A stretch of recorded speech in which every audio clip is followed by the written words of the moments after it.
कराची में डकैती के दौरान मुजाहिमत पर डाकुओं की मुबैना फायरिंग से मेडिकल की तलबा शदीद जख्मी होकर अस्पताल में दम तोड़ गई। पुलिस ने मुकाबले के बाद दोनों डाकुओं को मार गिराया। मुकाबले में एक डाकू मौके पर हलाक और दूसरा जख्मी हुआ। जख्मी डाकू भी अस्पताल में जान की बाजी हार गया। एनी शाहिद के मुताबिक दोनों डाकू अंडा मोड़ के करीब लूट मार में मसरूफ थे कि पुलिस ने मौके पर पहुंचकर गोलियां चला दी। मैं यहाँ से गुजर रहा था तो दो लड़के मोबाइल पे जो है यहाँ पे खड़े हुए कुछ स्नैचिंग कर रहे थे। अच्छा, वो लड़की चीखी तो उन्होंने उस पर फायर मारा।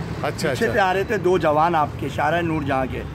उन्होंने स्ट्रेट फायर मारा तो वो जाके यहाँ गिरे हैं, वो इस मट्टी में डकैत गिरे हैं। फिर आपकी मोबाइलें आई तो दोनों को उसमें डाला तो उस टाइम एक डकैत जो है वो थोड़ा सा उसने सांसें ले ली थी। जहां बहक लड़की निमरा के मामू ने डाकुओं की फायरिंग से भांजी की हलाकत पर शक का इजहार करते हुए पोस्टमार्टम का मुतालबा किया। पोस्टमार्टम करने वाली डॉक्टर के मुताबिक निमरा के सर पर 2.5 सेंटीमीटर गहरा जख्म पाया गया। डॉक्टर का कहना है कि गोली सर की हड्डी को तोड़ते हुए निकल गई, जिससे दिमाग को नुकसान पहुंचा। बज़ाहिर गोली छोटे हथियार की लगती है। गोली का हतमी तायुन पोस्टमार्टम की रिपोर्ट आने पर होगा। एक डाकू को मोहम्मद रियाज के नाम से शनाख्त कर लिया गया।